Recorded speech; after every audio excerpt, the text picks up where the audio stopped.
Kubrick fanatics haven't spent enough time with the early work of Nicolas Roeg. Here is a man who I suspect was envied by the big SK.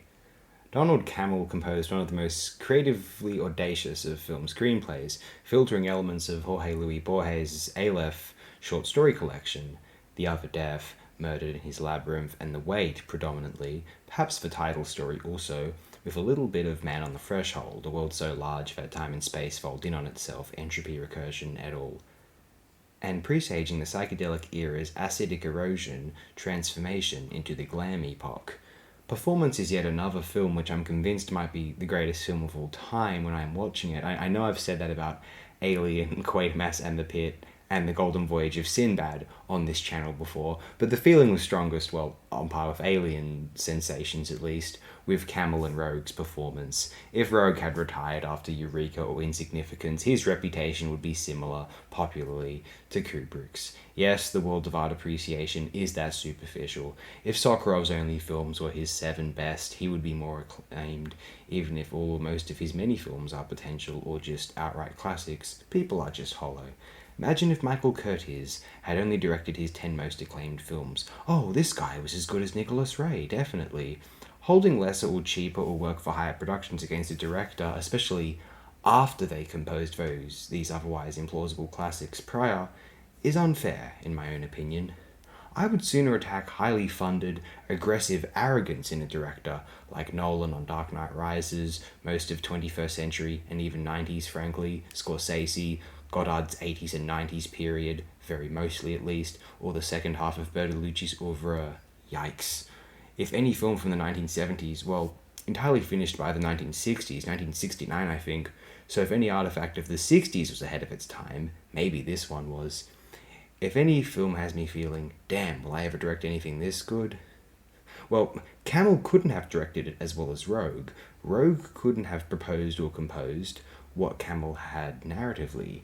There is an alchemy here beyond what a single creative individual or auteur is capable of, and that is why performance is so enviably brilliant. Cammell and Roeg absorb and become one another, as Chaz and Turner demonstrated. The filmmakers didn't realise that their film was even more brilliant than even they had initially intended, if that were possible. What a wonder. Persona meets Blow Up. What a mesmerising masterpiece. Maybe Borges' The Theologians was also inspiring to this text. Let me read a passage that closes Borges' short story, The Theologians. I have read this out as an audiobook on this channel before, one of the earlier videos, to acknowledging our discontent, although I probably read it too speedily there. Let's try and correct it this time. If you are interested in the entire short story, from start to finish, either find it yourself, find a superior audio reading of the text to mine, or go to the Aleph short story playlist on this channel and perhaps slow it down if you are so inclined.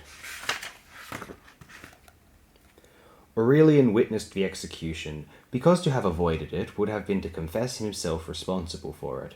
The place of execution was a hill on whose summit stood a stake pounded deep into the ground. All around it bundles of firewood had been gathered. A priest read the tribunal's verdict.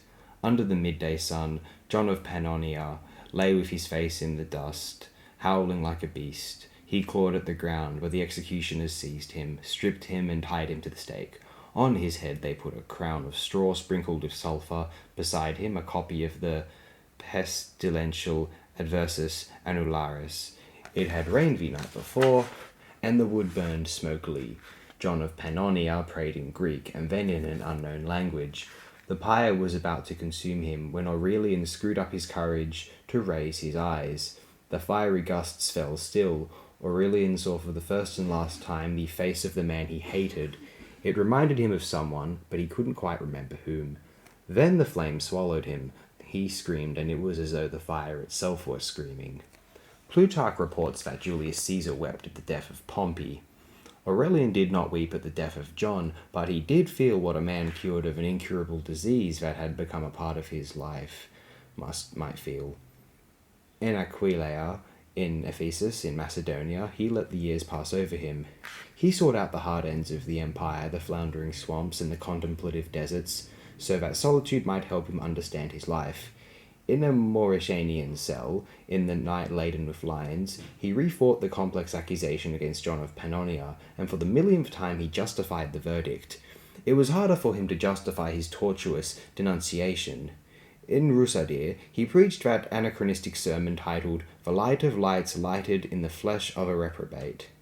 In Hibernia, in one of the huts of a monastery besieged by forest, he was surprised one night, toward dawn, by the sound of rain.